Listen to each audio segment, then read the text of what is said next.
چاہے ابھی قرآن میں کوئی آیت نہیں آئی ہے، لیکن حقیقی مومن کے لیے رسول کا فرمانا بھی ایسے ہی ہے جیسے کہ اللہ کا فرمانا.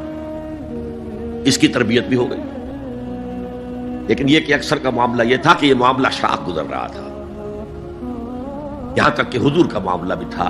قد نرا تقلب وجهك في السماء فلنولينك قبلة ترضاها. تو اے نبی ہم بدل دیں گے قبلہ وہ جو آپ کو پسند ہے. اب رخ کرو مسجد حرام کی طرف. فولوا وجوهكم شطر المسجد الحرام. اب اپنا رخ کر لو مسجد حرام کی طرف. چنانچہ مدینے میں ایک مسجد القبلتین ہے، جو حضرات گئے ہیں زیارت کرتے ہیں انہوں نے زیارت کی ہوگی.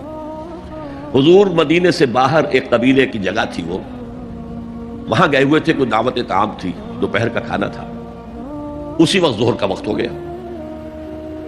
حضور نے جماعت کھڑی کی اور قبلہ جو ہے بیت المقدس. اسی نماز کے دوران یہ آیات وہی نازل ہو گئی. آپ نے فوراً رخ بدلا اور پوری جماعت نے رخ بدل لیا. اور اسی لیے اس مسجد میں دو قبلے ہیں، دو محرابیں ہیں، ایک شمال کی جانب بیت المقدس کی جانب، دوسری جنوب کی جانب یعنی مکہ مکرمہ کی جانب. اب یہ تحویل قبلہ جو ہے یہ ہے بات اصل میں سمجھنے کی، ایک بہت بڑے فتنے کی بنیاد بن گیا.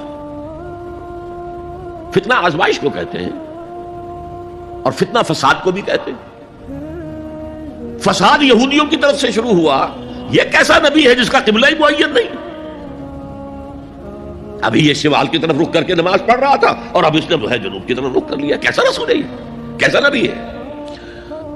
حضور کے خلاف لوگوں کو بھڑکانے کا انہیں اب ایک موقع ہاتھ آ گیا. اور آپ کے علم میں ہے کہ اوس اور خزرج کے جو عوام ہیں وہ یہود کے بہت زیر اثر تھے، بہت زیر اثر تھے.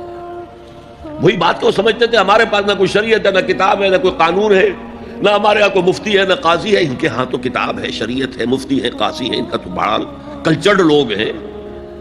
تو ایک روپ تھا ان کا. لہذا یہ ایک ان کو موقع مل گیا کہ اس پر لوگوں کے جذبات کو بھڑکائیں اور حضور سے برگشتہ کر دیں. دوسری طرف سادہ لو مسلمانوں کے اندر بھی ایک فتنہ بطور آزمائش آ گیا کہ اگر اصل قبلہ یہ تھا تو یہ 16 مہینے کی نمازیں تو ہماری اکارت گئی، غلط رخ پر پڑی ہم نے. اور نماز تو دین کا اصل ستون ہے اور یہ نمازیں ہماری ضائع ہو گئی. یہ ان کے دلوں میں ایک وسوسہ پیدا ہوا.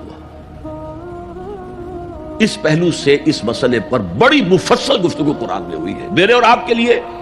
بلکہ مجھے اعتراف ہے کہ میں یہ سوچتا رہا اتنی مفصل گفتگو بار بار فولوا وجوہکم شطر المسجد الحرام، فولوا وجوہکم شطرہ، یہ بار بار پورے 2 رکوع قرآن مجید میں. سورہ بقرہ کا 17واں رکوع، 18واں رکوع اسی پر. اس لیے کہ ہم اس سینسٹیونیس کا اندازہ نہیں کر سکتے کہ جو اس وقت پیدا ہو گئی تھی اس پر. تحویل قبلہ پر یہ معمولی نہیں بات تھی.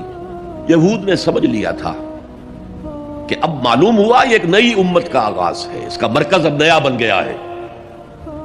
اب تک وہ سوچ رہے تھے کہ ہمارے ہی. چنانچہ ایک اور واقعہ ہوا تھا کہ یہ عاشورہ کا روزہ رکھتے تھے یہودی. حضور نے پوچھا کیوں رکھتے ہو 10ویں محرم کا روزہ؟ انہوں نے کہا کہ اصل میں ہمیں جو نجات ملی تھی فرعون سے، اور فرعون کو جو غرق کیا گیا تھا لاؤ لشکر سمیت، وہ 10 محرم کو ہوا تھا، ہم شکرانے کے طور پر روزہ رکھتے. حضور نے فرمایا کہ موسیٰ کے تو ہم تم سے زیادہ مستحق ہیں، لہذا مسلمانوں کو حکم دیا کہ تم بھی 10ویں محرم کا روزہ رکھا کرو. اب یہ چیزیں ایسی تھیں کہ جس سے وہ پیسیفائڈ تھے ایک طرح سے کہ نہیں یہ کوئی نئی چیز نہیں ہے، یہ ہمارے کیمپ فالوورز. بلکہ حضور نے فرمایا تم 2 روز کا روزہ رکھو، 9ویں محرم کا بھی 10ویں کا. بہرحال اس پر جو ایک تشویش ہوئی ہے، اس تشویش کو دور کرنے کے لیے 2 رکوع 17واں 18واں رکوع 2 رکوع پورے کے پورے اسی بحث پر مشتمل ہیں. اور اس کے علاوہ اب میں مثال دوں کہ میرا ایک ہاتھ یوں ہے، ایک ہاتھ یوں ہے، بیچ میں میرا جسم ہے. تو اس بحث کا جسم جو ہے وہ تو وہ 2 رکوع ہیں، رکوع 17واں 18واں. لیکن ادھر دور پہلے ایک آیت آ گئی تھی جس نے زمین ہموار کی. للہ المشرق والمغرب فینما تولوا فثم وجہ اللہ. 2 رکوع پہلے. مشرق و مغرب سب اللہ کے ہیں، جدھر بھی رخ کرو اللہ کا رخ ہے. قبلے کا مطلب یہ تو نہیں ہے کہ اللہ اس سمت میں محدود ہے، معاذ اللہ. اللہ کا رخ، اللہ تو مشرق میں ہے، مغرب میں ہے، شمال میں ہے، جنوب میں ہے، فوق میں ہے، تحت میں ہے، ہر جگہ ہے. للہ